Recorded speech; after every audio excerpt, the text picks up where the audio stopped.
Hi, everybody. Before we get to another great interview, the Too Opinionated podcast could really use your help. And it's easy, it's free. IMDb, which is the entertainment database, imdb.com, named us a top 100 podcast. We came in at number 82. That's a big deal because there's 15 million podcasts and growing. So to be named to anybody's top 100 list, pretty big deal for us. And the way you can help is to go to imdb.com, look up the Too Opinionated podcast, and that's it. Just bringing our page up. That traffic really helps us out. Our YouTube channel is MeisterCon Pod. All we ask is that you subscribe. It's also free, but that really helps us to attract these amazing guests that we keep bringing on the program. And that's it. 2 easy ways for you to support us, and we would really appreciate the help. Now let's get to that interview. Hi, everybody. Welcome to a special edition of Too Opinionated. You might recognize this guy to my left. He's been a guest host several times on the show, but today he's an actual guest. So welcome, everybody, my stepson, Shawn Lilly. Hi. I'm the main event. How about that? You've been on here several times with me, but we're usually either talking about nerdy stuff or we're interviewing somebody. Like you interviewed Ron Perlman with me. Oh, that was awesome. That's one of my favorites. That's a highlight. That was pretty good. But today we're here to talk about you and your music. So, what's your preference? Do you prefer to be a guest or a host? See, there's a lot of weight off my shoulders if I'm a guest. Yes. Or a host. Sorry. Yeah. You got a little more on you as a guest. I'm a guest host where I just get to watch these people who are amazing at what they do and just sit there, mouth agape, just wow the whole time. And whenever we talk about nerdy things, it has this nice ping-ponging back and forth over like what all this crazy stuff that we all know. So hosting, that's different because that's all on me. So I'm a little bit nervous. If you did a music podcast, could you host that? Maybe, because that I can definitely I get around music a little bit better than some other nerdy stuff. But I kind of like this. I'd like to see you do a podcast where you're like it's for like super music nerds. So you're getting into technical stuff and you're putting guests on it. Yeah, really diving into it. All the stuff I don't know anything about. That's why I don't want to do it, because if you're not involved, I don't want. It's okay. So let's introduce you a little bit, Shawn, to the audience. So obviously we know each other. We've been around each other for a little while, and a lot of people watching will recognize you from being on the show many times. But we want to talk about your music. So give us a little background on what got you into music, why you enjoy doing music. Just kind of give us a little bit of a background on how you got started. All right. Well, I've always been surrounded by music. Yeah. And very early on, I got a drum set, and all I wanted to do was just make up something all the time. I just want to do something. Eventually, I played bass and then guitar, and I never really got much training other than some bass guitar lessons here. I even did some trumpet here and there. Yeah. But I wanted to figure out how to make stuff. I always thought it was such a cool thing to have something in your head and just it comes out. So I just worked at it all the time, and it was all so bad. I'd come up with like was it holding a cell phone up to a microphone bad? I do that. Yes. I had an amp, and I just put a guitar, plug a guitar into that, put the phone right next to the amp, and that call it a day.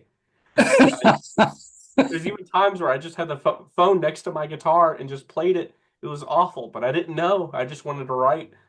Um, Well, I think it taught you just you've always been lo-fi. You haven't ever really had the best equipment, which makes it even more amazing that you're able to do the music that you do, because yeah.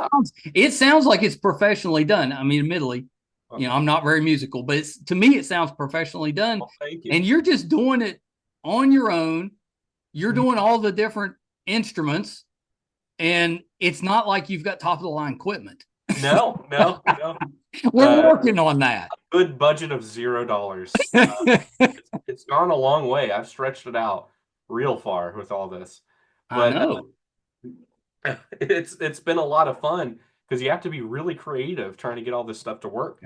Like I didn't even know what compression was for the longest time, but I guess I had a crutch because if you record something through a phone, it automatically compresses it, so it makes it Right. sound a little bit better. So I just kind of guessed through it, and it sounded at best. And then I just kept doing it.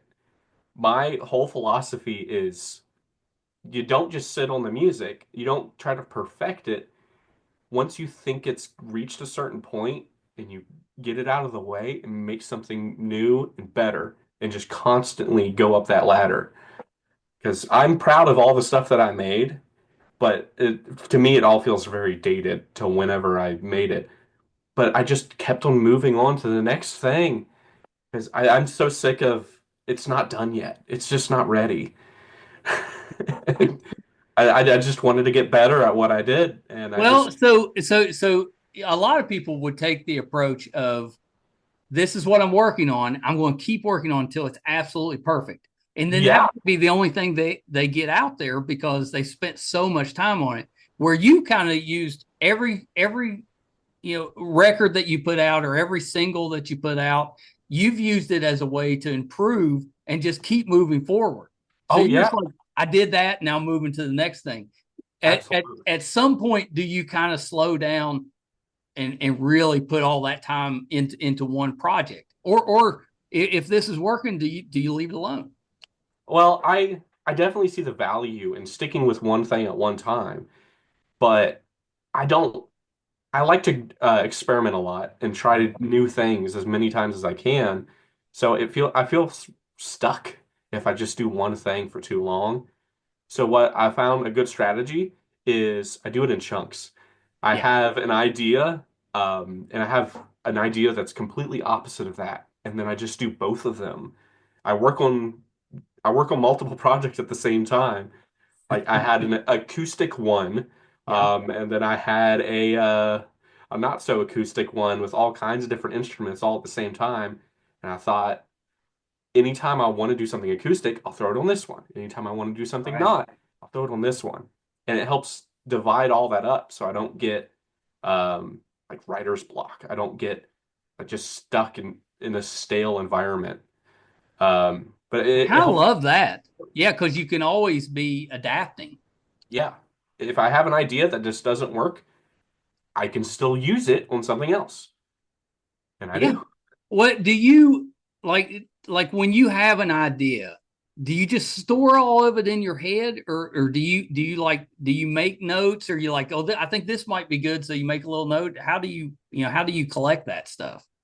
It it tends to sit in my head for one day and then it's gone forever. So usually I'll think about something at work or I'll go home and play something and then I think, yes, I like that. I have to record it or I have to make a bunch of notes on it. And usually the notes don't help at all, but just having a recording of it is tremendous. Um, so I just keep on going back through my audio notes all the time. Like every week, Yeah. I go through almost all of my voice recordings just to see, okay, how did I play this part? Oh, did I miss anything? Is there something that I made up that was good that I just completely forgot about? So I definitely try to record as many little things that I can because I will forget it. Yeah, yeah, just in case you need to reference back. That makes sense. And I probably should have started. I mean, I've always been such an admirer of your dad's side of the family because they're so musical. Your grandparents, very musical. Your dad, very talented musician, definitely has influenced you. And it's not like your mother and her side of the family is unmusical. Yeah. You get a little bit from there, but I've always loved the fact that you can go and just sit in and play with your grandparents, with your dad. You guys always do those jam sessions. You got to do drum corps with your dad and your uncle, your sister. I mean, you know me, I'm big on family. That's a blessing. I'm so happy that you've got that kind of musical support system. Oh yeah, that's definitely the biggest influence I have, Yeah. probably out of anything, is being able to play with them and seeing how people who really know how to play, how Yeah. they do it. And I just try to pick that up where I can, because going and doing drum corps was amazing. And being able to do that with my dad and my sister, Yeah. I, Well, and you went in to do drums and yeah, ended up playing trumpet. I went in to do drums and I was okay, but then someone came back from the previous year and just took the spot. So I said, I'll learn how to play trumpet. Yeah. I got And you learned it like immediately. It was fast. I was called the cannon because of how loud I played. Because I figured out how to play out and I always played out.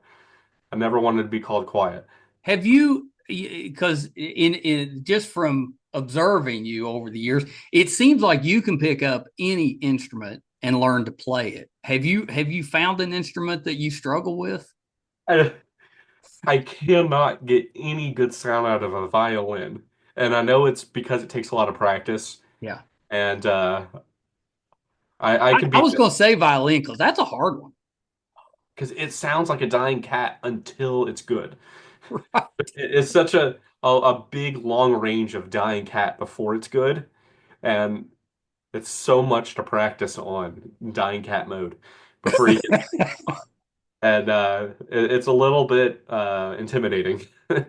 What instruments are you proficient in, let's say? Well, my favorite's probably the bass guitar. Yeah. It's the only one that I started off with getting lessons from a Beatles cover band bass player. I forgot about that. But hey, Paul McCartney's amazing, so it was great. Um, I I really got into it because you only get like one note, maybe two notes at a time, but you can do so much with it. Yeah. Uh, it's such an active instrument, and being able to do that with the one of the bands I'm in now, I get to play bass for them, and it's so comfortable. I don't even have to think about it. It's just such a comfortable instrument. It's a comfort instrument, really, for me. Well, is like when you're writing, when you sit down and write, is that the instrument that you're writing tool, or do you use like a keyboard or something as your kind of writing tool? I usually swap back and forth between guitar and keyboards. Yeah. Although, yeah, I'll make sure I'll throw in the occasional bass and drums as the lead part. But you need more notes, and with piano, I can do left hand for bass, so it makes it a bit easier for Oh. writing. But then whenever I come back and do bass, it's usually one of the last things I do. I go all out. It's so much fun. So what, I'm musically dumb. So what does that mean, go all out with bass? What does that enhance? So a lot of things, especially in modern music, but not all, there's a lot of emphasis on just playing the whole notes. And there's definitely a good time and a place for that. And I definitely do that for some songs where you play it a bit more mellow, just one note at a time. Yeah. But I well, Paul McCartney definitely influenced me on that. It's fun to have a little bit more movement with it. So I find myself constantly going through all the different scales, just finding every note that could possibly fit in these songs, and it's addictive, honestly. Well, Too much, you've I know. been like I was going through your YouTube channels, and you have been very proficient, or a very you're putting a lot of stuff out. Yeah. Not sure what word I'm looking for, but you're putting a lot of stuff out. Prolific. Yeah, prolific. Thank you.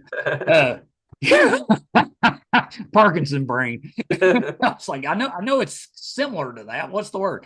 But you put a lot of stuff out, but that makes sense. We've put out a ton of podcasts. When you love what you're doing, it's a little easier to do. Yeah, absolutely. Because sometimes it does feel like a job, but I never get tired of it. So, When what inspires you to write? Is it just random stuff, or is it listening to somebody else's song? What kind of gives you your ideas? but yeah, there's a little bit of, and I'm not a big fan of it, but whenever I hear someone else's song that I really, really like, I think, man, I wish I came up with that. I Yeah, wish I could do something like that. So I sometimes I go kind of adjacent to that, but a lot of times if I just pick up an instrument, and start playing, I try to come up with something as unique as I can. Um, and that's always been a fun thing for me. Just try to do something different. Uh, yeah, but there's just so many different things that I think about whenever I'm making these songs.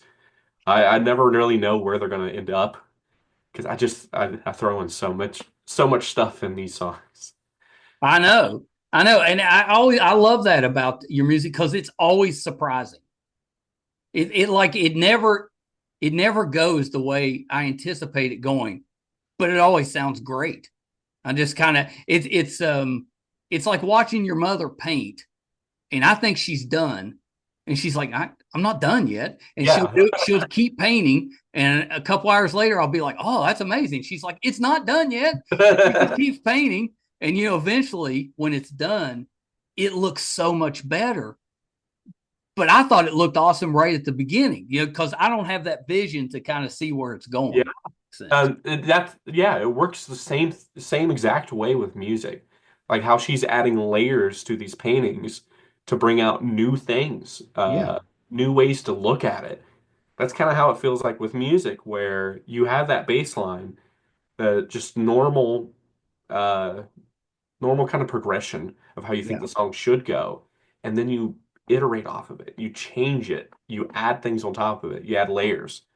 And that's where the fun part is for me, is I've played plenty of regular 4/4 songs, yeah, 12 blues, kind of standard stuff. But then what makes it interesting is whenever it changes from that. yeah. That's and I thrive in that zone. Yeah, I mean, I can tell you that because you do. Your stuff's very unique, but it has that element of familiar, which I love that. Because it's like I'm hearing something it's comforting, it's familiar to me, but then it's different. Yeah. And it hits me in different ways. I love that, and I also love the fact that most of your songs or most of your albums have a story. Hmm. It's all leading somewhere, and I love that because not every song has a Well, yeah. story.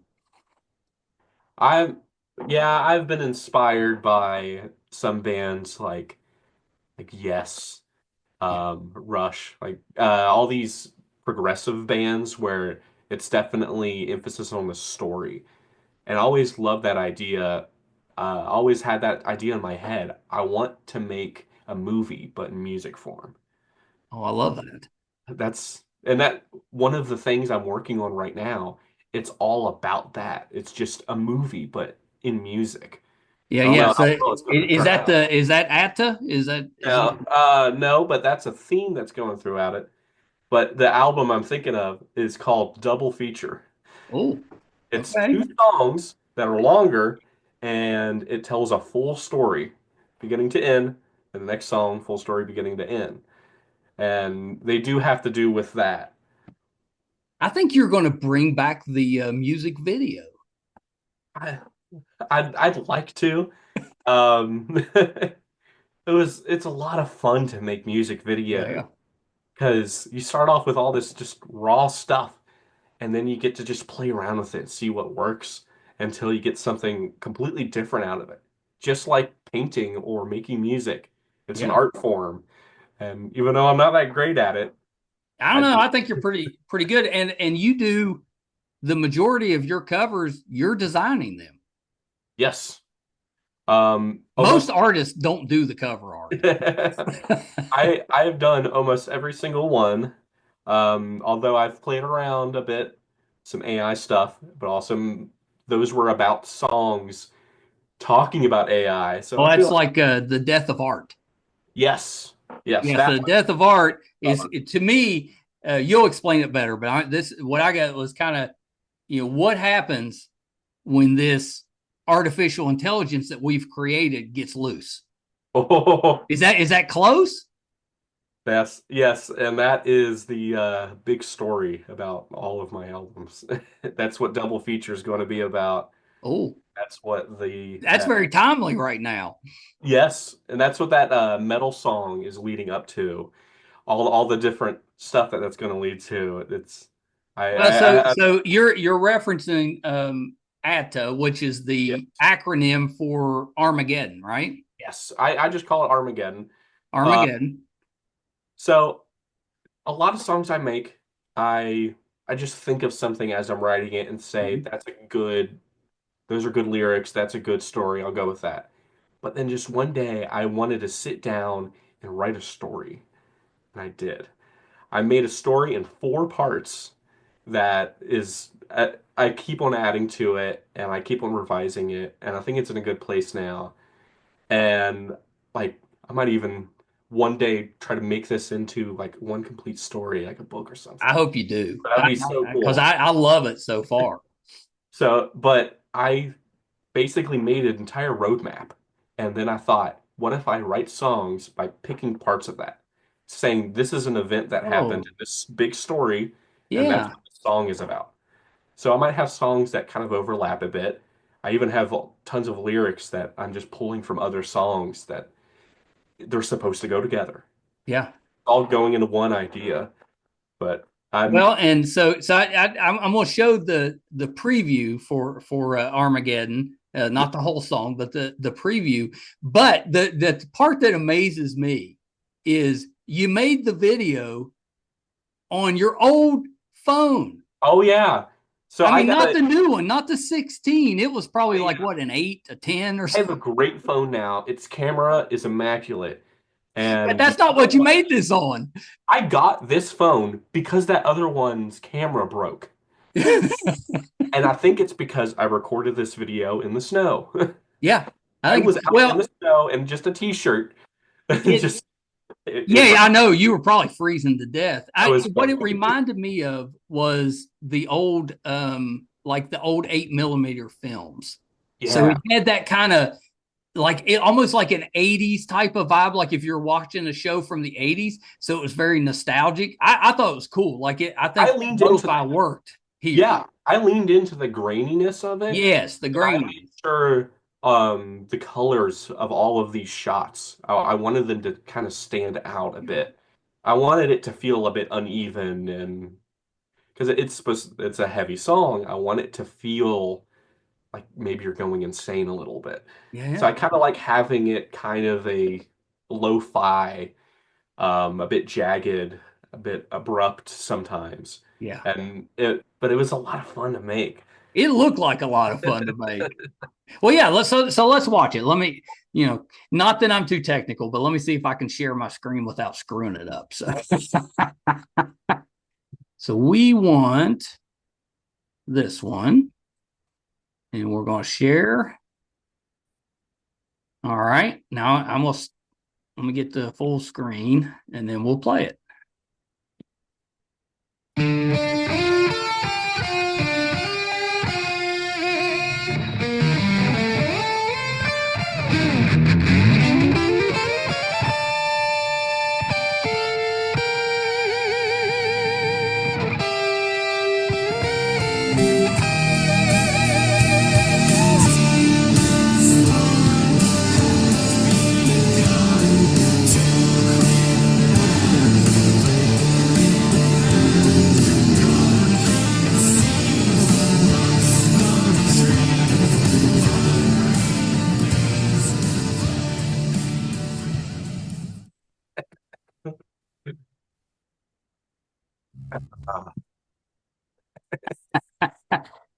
I can't get over how You're how not fun so that long. was. I That's forgot I did that before, and it was starting to play Avalanche. no. Well, and we'll talk about Avalanche in Oh, a minute. sure. I love that one because it's like a trilogy. Yeah. Yeah, yeah. But so this one, talk a little bit more about this. And I guess the question I have is, did my love for Dungeons and Dragons influence you in any way? Yes. I feel better now. It's a fairly big story. I'll try to condense it. Uh, this is supposed to be the beginning of this multi-album thing I came up with. Just this big story Yeah. that I'm using to get all the lyrics, all this creativity out of. So this is supposed to be the origin of it's a peasant who's cast out of a kingdom. The king Okay. kicks him out of his kingdom, basically, banished forever. So to fight back, he learns a spell to summon this monster, and that's what this story is about. Is this monster, the whole Ooh. story. So he's going to go back and just lay waste to this kingdom, Yeah. just destroy everything in sight. And that's why it's so chaotic and heavy, because it's a crazy scene. Uh, but then it goes into some new things that I haven't even finished making yet. That eventually this beast will be conquered by an adventurer, and that's where it's very D&D based, and I'm very excited for that. It seems like this one we could make into an anime or like something like Perfect. Vox Machina. Yes. Oh, I'd like to do that. But I have the story all written out. Um, it's going to be fun. But this creature's supposed to get trapped, and then eventually it's going to go into some of the other things I've made about technology. He is directly involved with all of that. So Yeah. that's going to be fun. I know. You've got like all these different storylines going, but to me, it seems like you're kind of eventually they're going to converge a little bit. It's one storyline. I know. That just amazes me. Um, Like, I yeah, think you need to actually write the book so that I can follow. yeah. I'd like to, because it's four stories. So I'd like to write it as like Yeah. four short stories where it's just this event, this event, this event, this event. And that's how I have it in my head. You should do that, Shawn. And Fun. you could also do children's books versions. Yes. Maybe not of this specific story. It's a very Well, this is kind of dark. Yeah. I definitely working with the people doing that event. And so that's for the Songwriters Festival that's coming up. Yeah, yeah. That's May 3rd, Coal River Songwriters Festival Mhm. here in Saint Albans, West Virginia. So it's on May Yes. the 3rd. So you're basically the accompaniment to every Yes. singer. Yes. I'm playing piano for all of them. But I I've been told I am the music director. Well, I I'm think you are. I mean, sure I'm not sure how much power I have over all of that. But I had the you should try to privilege find out. I had the privilege of going through all of these songs and writing out all of it, uh, putting out all the different keys, all the different chords that we're doing, and trying to line it up with the timing so that all of us can play along. And we actually did practice a few days ago, and we all worked it out. And we've got to change things if we Yeah. need to. It's strange being able to tell someone, I think this would be a good idea, and people go with it. Well, I'm yeah, not, because you I'm know not what you're used to that. doing. Well, you've got a lot of just inherent talent, and now your your ability is catching up to the talent, if that makes sense. So now people, they look at you as kind of, this guy knows what he's doing. So if I need something, he's an expert. That's definitely something I think about a lot, is that I I know a lot about music stuff because I just constantly learn it and soak it in as much as I Yeah. can. I probably don't need to do all that, but I can't stop trying to figure out new things. But thing is that I didn't know how to play all these instruments at some point, so it's definitely catching up slowly. Yeah. That's why I want to keep on making things so quickly because I'm getting there. It's exciting. I want to get to that point where they both converge and I reach that full potential. I don't know if that'll ever happen, but I feel like that's a good goal. Improvement. Not can I go to Madison Square Garden or anything like that. I just want improvement. That's Well, my because only. you love the music. Yes. I like telling a bizarre story about monsters and robots. I like making all these strange musical changes that you don't expect but just make sense. I like being able to do that. Uh, I don't see any other path I want to go other than just improve. Yeah. Well, and who knows where that'll take you? I mean I was listening to some of your stuff from 5 years ago. It was really good, but it doesn't really compare to the stuff you're putting out now. It's improved so much, and it was good to begin with. Well, I definitely did not have good mixing chops back then. Yeah, yeah. I didn't know how to make what I played sound good after I played it. What do you use to do your mix and Um, master stuff? I mostly use GarageBand. It's just Oh, an app on a phone or an yeah. iPad or Mac. That Uh, would again very lo-fi. yeah. And I get told all the time I should use Reaper and all these new things that work way better. But that's definitely my Achilles heel. I got too used to it. And as you know now, I work so hard on these mixes that they're starting to sound pretty good. That's not because GarageBand is really good. That's because I work my butt off to I make know.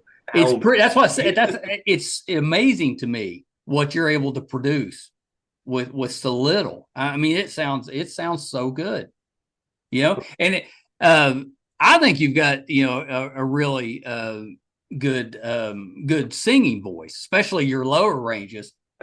But it doesn't compare to your music. I mean, musically, unbelievable. If I could just do instrumentals, I would, but the idea of telling a story is just No, I so. think your voice is definitely good enough to tell the story. It's not an unpleasant listen. It's really good.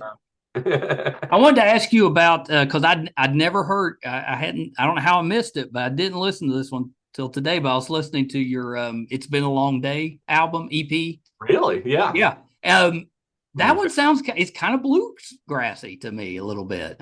The idea of that one was all acoustic, Yeah, and I it was a two-parter actually. I wanted to make it all acoustic and just throw in as many instruments as I could. I didn't get to do as much as I wanted to, but I think it worked out really well. And then I made another one where it's just me with one instrument. I wanted to write songs that I could play by myself. I've yeah, never been able to do that. yeah. Every song I've ever written, I always had all these other parts. So it doesn't make sense for me to just play it. Right. So now you're writing something that you can just like if Yeah. you go to a coffee shop, you could play it. Yeah, yeah. The first song, The Long Way, I play that all the time. It's one of my favorite songs now. I can't But get mine enough. too. Now, Yeah, now it's that I don't so know how I good. missed it, but now that I've heard it, the guitar on it really good. I really like that. Yeah, I've been since the Parkinson stuff.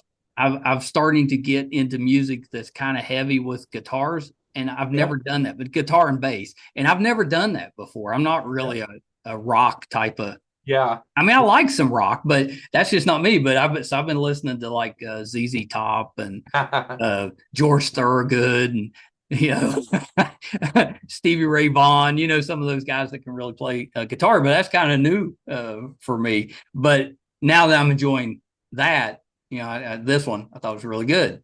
Your mom and I went to Cave Fest in Tennessee last year, and so it's a music festival that takes place in the cave. It's mostly bluegrass, but you could go and play that album there and it would fit. And I know it's not exactly bluegrass. It just reminded me of it. Well, that Because first your stuff always has elements of a lot of different things. But that one, yeah, you could play at a bluegrass festival. yeah. That first track is probably the most genre defined thing I've done where it's straight up bluegrass. Yeah, I yeah. want that first song to sound exactly what I would hear down at Coal River Yeah. or just a bluegrass playing it. I mean, you're in West Virginia. You got to have a little bluegrass. I felt like I was due for one at least very West Virginian song. I Yeah. needed to do it. Oh, I wanted to bring up the 2020 Illusionist Ah, we're just going because back I way like the story. Because it was like a sorcerer that was having a bad day. Yeah. I just thought That it was a cool story. you're going back way far on that. That's before I started releasing stuff Yeah. too much. That one was a lot of fun. Uh, of course, I made that 2020, but I thought about it. Hindsight's 2020. So I just I had that in my head the whole time. Yeah. I just wanted to make it about. It's been so long. You caught me there. Well, yeah, because 20, I knew it was 2020. I knew it Well, was yeah, when you were fooling around then. well, yeah. Well, I mean, my first release was in 2020, but it was later that year. That was right at the beginning, and yeah, it was a very long song about sorcerer, and I just had the idea of what do I want to do with this character. I never Yeah. went anywhere with it, but I had a lot of fun trying to write Yeah, I thought it was a cool story. I enjoyed it. Yeah, I thought it was pretty good. Um, so you're putting music out there. So you've got music on the different platforms. You got it on YouTube.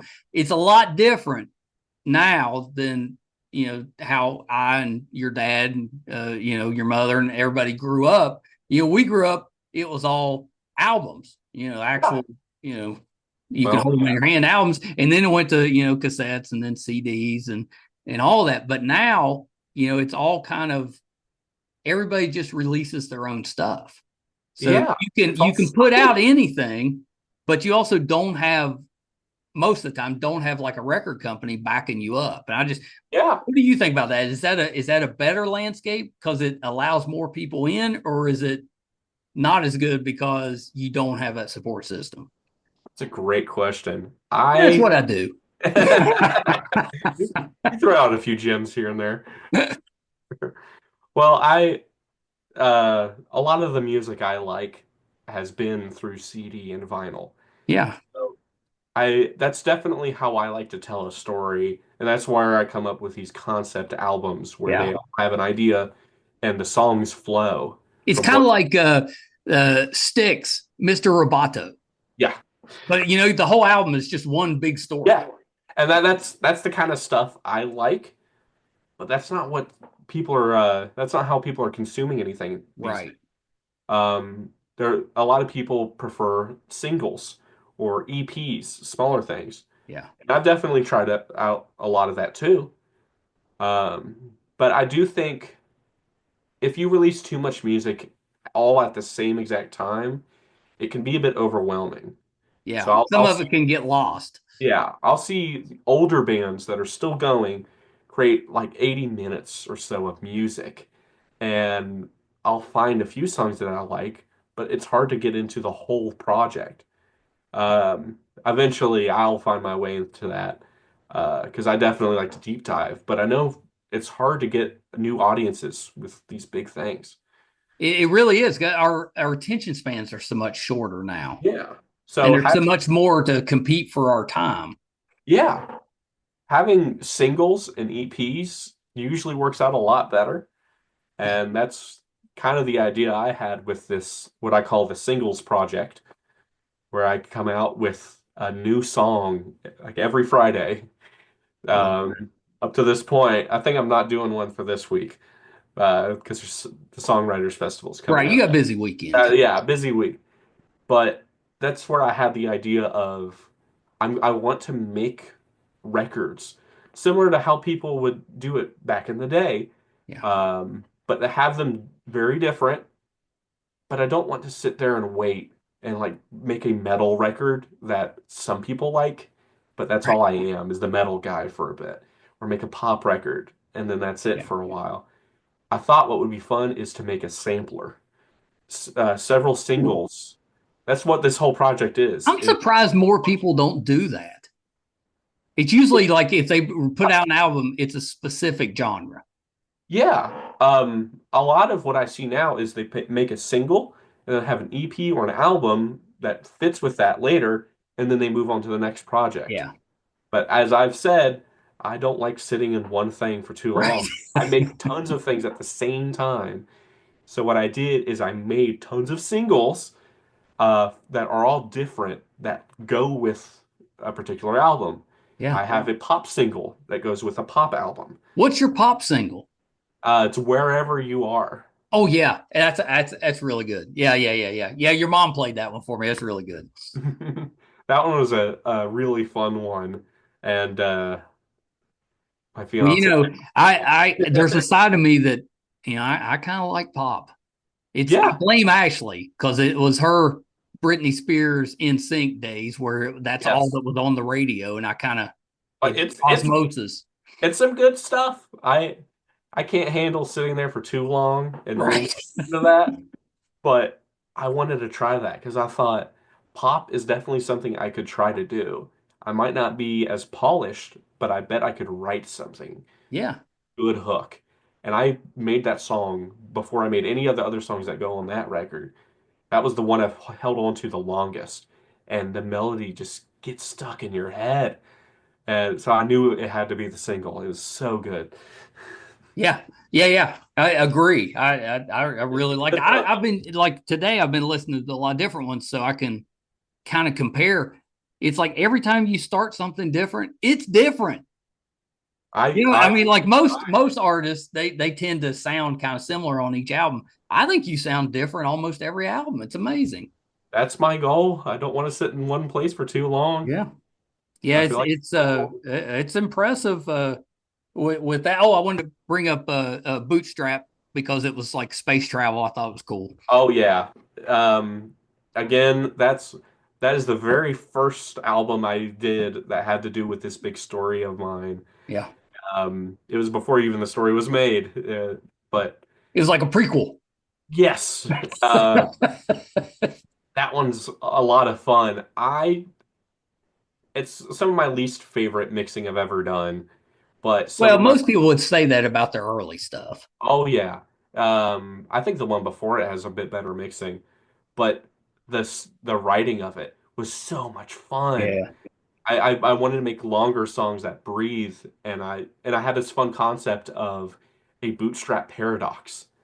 That's what the album is a big bootstrap paradox. What is that? To explain what that is.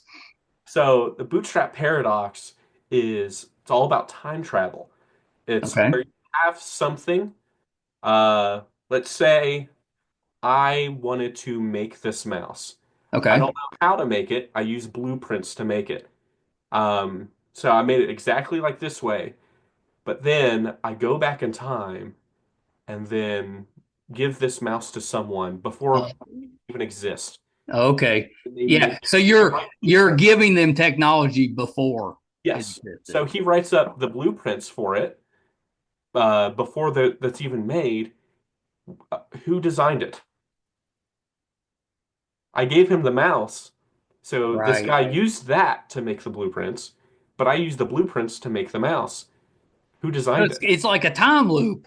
Yeah. No one ever made it. It was always there. So I came up with that idea. Yeah, that hurts my head. Yeah, and it's way too proggy. I think it turned out a bit too jumbled here and there, but I had the idea of an alien race discovers humans, is obsessed with it. They love it. They figure out like just from all these broadcasts that they get throughout space, they figure out like what's the genome? How do these humans evolve? How do they get all the DNA this way? Yeah. So they use that to make some, and then they go back in time, and then they go to the planet before there were humans. but then the DNA is there. Where'd the DNA come from if it was always written that way? No, the DNA didn't come from anywhere. It was just always that way. You could actually write these as a book, and then when they come and pick it up for a TV show or a movie, you'd be like, I already got the music. That would be fun. I'd like to revisit that and redo it because I really liked that record. I listened to it a lot. I do think it's pretty bad though. Yeah, I love the concept of it. And admittedly, it's not, Oh, you've it's done not some stuff polished that at I all. think's a lot better now, but just the concept, and there's some really good parts in it. Yeah, I thought it was pretty good. Well, but I know we don't have too much longer, but we gotta talk about Avalanche a little bit because that's still probably my favorite. And Yeah, it's a trilogy, but kind of explain what the idea is behind those three. yeah, that's my opening album. And I had the idea of I wanted to make a trilogy. Um, I think I got a little bit inspired by Green Day. They had Yeah. three albums that all had to do with each other, but they didn't really have much to do with each other. So I thought, what if I did that, but it actually linked Yeah, actually linked story? up. So I think that's where the concept came from, actually. Let's see, Uh, you had what was it, the climb? I have Avalanche, The Climb, Yeah. followed by Avalanche, The Peak, and then Avalanche Descent. It's Yeah, my yeah. favorite. So I have the idea of doing these three albums with different ones in between to kind of chop it up a bit. So I Yeah. wasn't just the Avalanche Yeah, guy. just all in it. Yeah. But it's a story of two people going up on a mountain. Um, First, they face a storm, this big blizzard that just tears through. They were so hopeful at the beginning, but then throughout, it's an awful situation, and they pull through. That's one of the songs, Pulling Through. Yep. But then they reach the peak. Um, and whenever I made that one, I made sure to try to reference that first one as much as I Yeah, yeah. could. Well, Uh, it worked because you it definitely was get. from that last song into that first song. It was one song I made, and I chopped it up. Oh, really? So I don't know how you do it. That's neat. So it was it's almost like a two-part song. yeah, so I had a 10-minute song, Persistence, and then I think like an 8-minute song, The Peak. It was one song I wrote on piano. So then I chopped it up, and then I did one with like a full band feel, another one I did more electronic. And The Peak is probably one of my favorite songs from that era I've done. It's a lot of fun. Yeah, it's really Uh, good. and then after that, The Peak, I just kind of had sitting still. I'm not the biggest fan of that one anymore, but I wanted to finish it. I felt like I needed to. I did Out of Town, and I Yep. did different EPs and singles, but I knew I had to finish it. So the next full album I did was Descent, and that's one of my favorites. Oh, me too. That's probably my favorite. That you and although this new stuff, Yeah, well, it's in it's only going to get contention. better. I think that was the last full record I did, Descent. Oh, really? That's probably why it stands out so much to me. That's the last 40-minute Yeah, yeah. record. Because I've done a lot of EPs and stuff too. Is your love of the long song? Does that come from the Phish influence? Uh, Definitely. Phish, Rush, and Yes. Oh yeah, Uh, I guess Rush and Yes have some pretty long yeah, ones too. Yeah, but they do it a little bit differently. Although I've tried to do it that way too, a progressive rock kind of thing where it yeah, changes. But then Phish does a lot of jamming where they'll sit on one thing and let it evolve over time. And I've yeah, tried to do that some stuff too. Like on Descent, I have a song that just stays in that chord progression and gets faster and faster. And I just played around on the chord progression. It was fun. Uh, but I'm definitely inspired by these bands that can pull off a longer song. I don't know if I can do that yet, but I'm definitely getting there. yeah. I'm sure you can. There's nothing you do surprises me. I'm just like, yeah, no, that makes sense. what's the instrument that you want to learn to play that you don't currently know how to? Feel like it's cheating saying violin again. Well, So, no, if that's the out one, of spite, I want to figure out that instrument. I would Um, love for you to be able to, even maybe you need to switch to a fiddle. well, people don't like to hear it, but they're basically the It's same. basically the same. What's on your current playlist? Any new music that you're listening to? That's not mine. Yeah, Uh, it's not yours. uh, King Gizzard and the Lizard Wizard. Oh, is that the one you just went to with your dad? Yes, and we're gonna go again because they have an entire orchestra playing with them. Oh, it's amazing. It's Did so good. um we talked to you? Your mom and I went to see Cowboy Bebop live, Oh, and they had an orchestra playing. But they had the orchestra playing with the episode that was playing. oh, that's amazing. Yeah, it was pretty cool. It was Oh, pretty cool. yeah, I've always wanted to go see an orchestra, not in an orchestral setting. I've seen it a Right. lot. Being in a concert band, I've definitely have been exposed to that music a lot, and I Yeah. really enjoy it. But finding these bands, like one of my favorite band, Yes, has done a record where they don't have a keyboardist, it's just a full orchestra, and it's so good. So Yeah. I've always wanted to see that. I wanted that feel of a rock band with a full orchestra behind them, just going I uh, love that. wild. Well, It's when I was growing up, my dad, he was a big he was big into the big bands.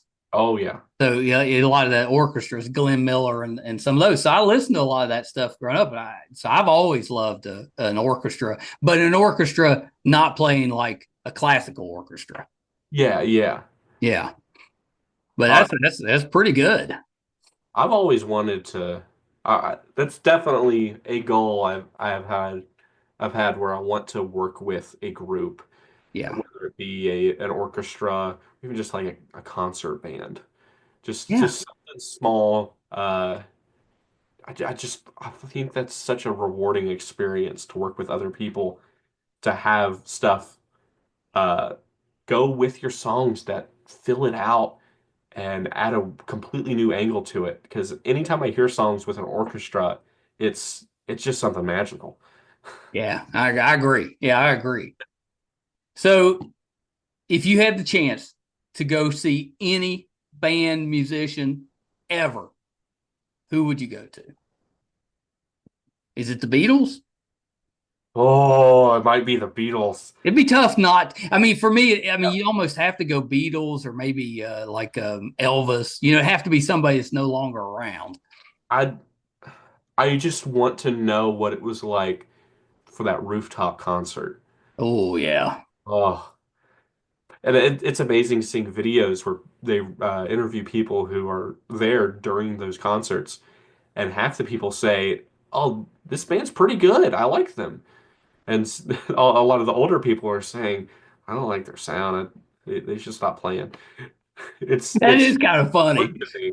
Like it'd be so amazing to be able to see that Yeah, as someone who's grown up on it and just enjoys them so much. It would be so cool to see that. yeah, yeah. Agree. I mean, just the one time, if I Yes, just one time. just see them one time, just to say that you've experienced that. I guess you could still go see Paul. Yeah, yeah. Paul and Ringo are still going. Yeah. I don't know if they do anything together anymore or not. They probably do on occasion. I don't think they do too much, but they did work together on a new song 2 years ago, I Yeah, think. the new Beatles song. Yeah, and I have that on vinyl. Yeah, that's pretty cool. So a you're a family man. You got two young ones. Oh yeah. So with those responsibilities, plus you got a full-time job, with all of that, when do you find time to write and to do your music? How do you fit that in?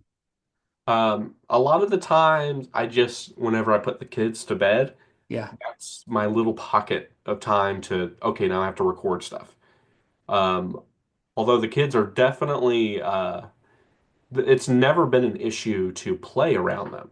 In Yeah. fact, my daughter really likes it when I play I around know her. Millie. I think she might be a music person. Yes. So I definitely write around them plenty.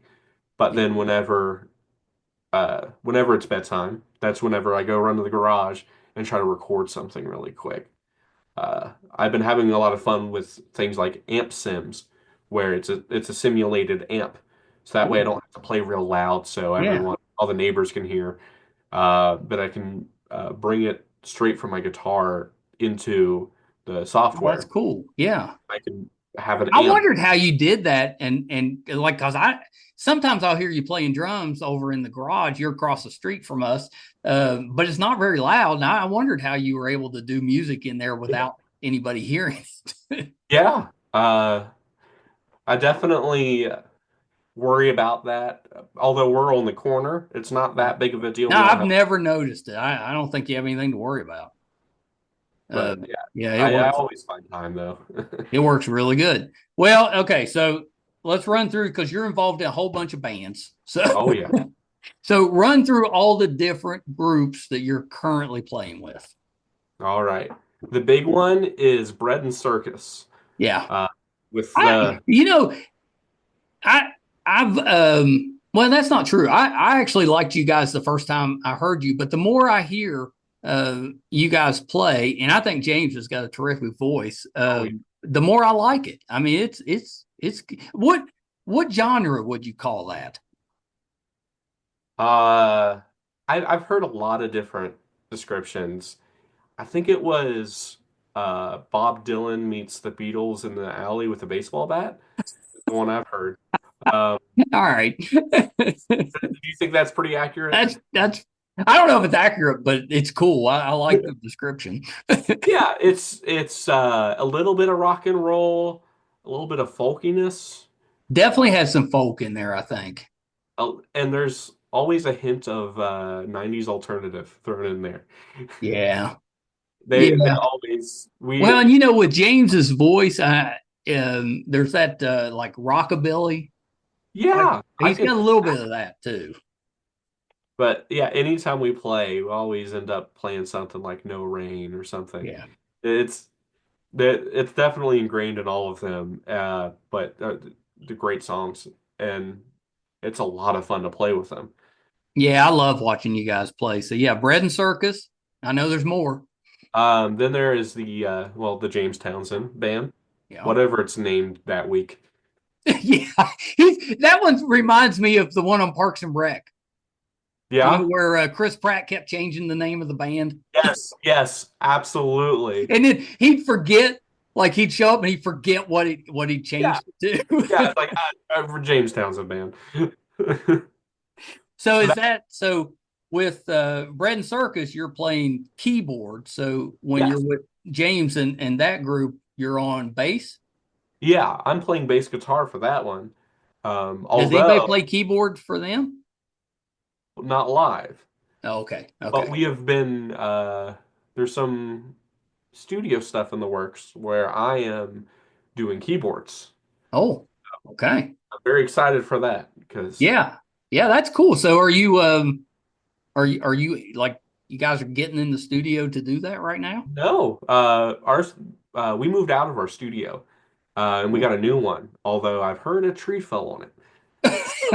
It's out of Your service for a while. studio's not in somebody's car, is it? No, no, we got a fairly large space and I'm excited to go use it, but no, Oh, that's you cool. seem more excited than I am. Yeah, that's really cool. And then you're currently on the Embrace the Sadness tour. Yes. So So who is that? Who's with that one?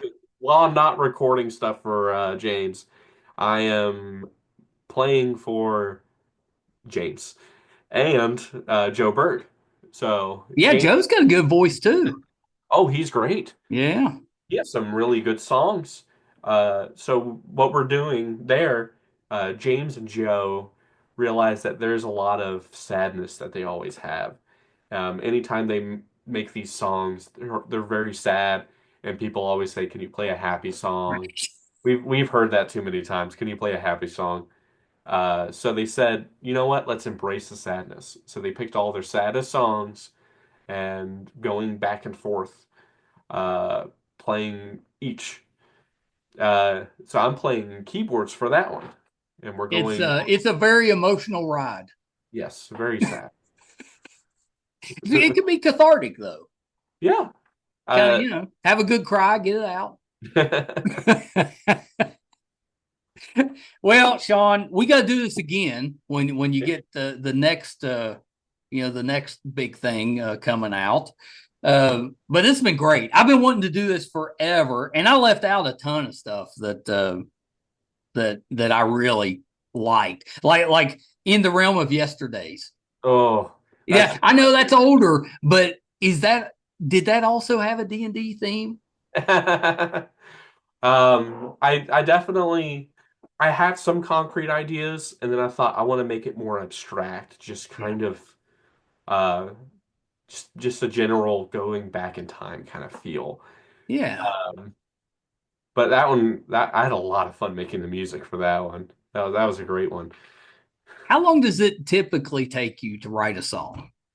To write a song, Yeah. A few minutes? it depends. For some songs, I figure it out all in one sitting.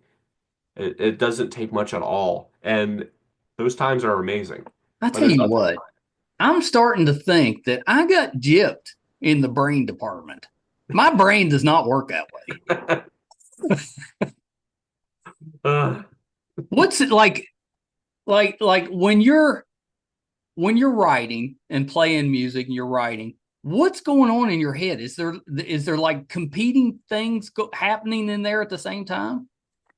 Sometimes. I definitely have a lot of ideas in my head thinking, should I connect this to this big Yeah. story? But all that's going on while you're doing it though, right? Yeah. But a lot of the times I like looking at the big picture. A lot of these songs, I just form them in my head and I think, how do I make that real?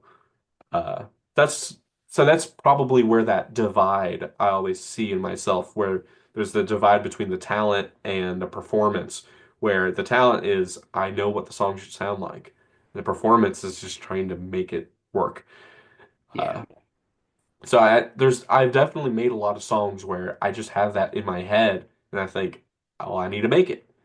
And then the laziness will kick in and I'll be like, okay, repeat this again, repeat that, and it's good enough there. But then some things I come up with pieces and I don't know where to put it. And I come up with another piece and then I start combining it. Yep. A lot of people make stuff now where you have all these separate ideas combining into one full thing. Right. I've done that a lot too. Yeah, it amazes me that just the way that the whole process works. Yeah, I think that's really really neat. I can talk to you about it and listen, and you can give me all the technical answers, and then tomorrow you'd have to give them to me again. And I couldn't play any of it. I probably told you this story. My poor aunt, who was a music teacher, and the choir director at church, she tried for 2 years to teach me to play piano. I mean, tried. I spent so much time practicing. I never advanced off of that, whatever that initial song that you try to learn to play on a piano from book one. Yeah. Whatever it is. Because I kind of remember trying to play Jingle Bells and, stuff like that. Just real simple songs. I couldn't do it. It wasted 2 years of both of our lives.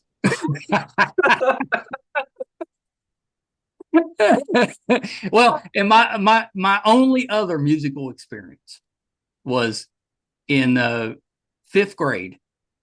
I was good enough on the recorder to make the choral festival. So I was going to be in the choral festival, but I went to all the practices, and then it turned out that it was on the same game or same night as I had a baseball game, and I chose baseball, and that effectively ended all musical avenues for me. You could have had a music career. I could have had a music Could career. have been playing recorder professionally by That's now. right. if only. And I chased baseball, and well, you see where that led. Oh yeah. Nowhere. So, okay, Shawn, before we wrap up, go through all your stuff. Like, where can, if people are watching, they want to go check out your stuff, where do they go? Well, my name is Shawn Lilly, and that's where I put basically everything, Yeah. all the stuff that I've worked on as Shawn Lilly. And that's on YouTube, on YouTube, Spotify, Apple. I listen all on Apple. But I've also have a lot more not third party, but not the usual apps. There's like TikTok, Facebook, all these different streaming things. I think Napster. Yeah. I don't know all these different ones, but a lot of these are dispersed kind of randomly. But YouTube, Spotify, and Apple, all of them are out on that. Oh yeah, it's easy to find. It comes right up. Yeah, it comes right up. So what did, like all that you're working on, everything that you're doing, is there a place you're trying to get to, or are you just seeing where it leads? I do have a specific record I've been working on for 5 or 6 years now, Okay. planning out. And that is what you could call the D&D one. Okay. That's the one we just saw the little preview of part of that project. Yes. That metal song is a kind of an introduction to a piece of it. But the record I'm planning on, like, it's not only just musically fairly interesting, it's very technically interesting. I don't know if I should explain it yet, but that's for episode 2. That's yes. for the sequel. Oh, I'm so excited for it. That's awesome, Shawn. Okay, hold on one second.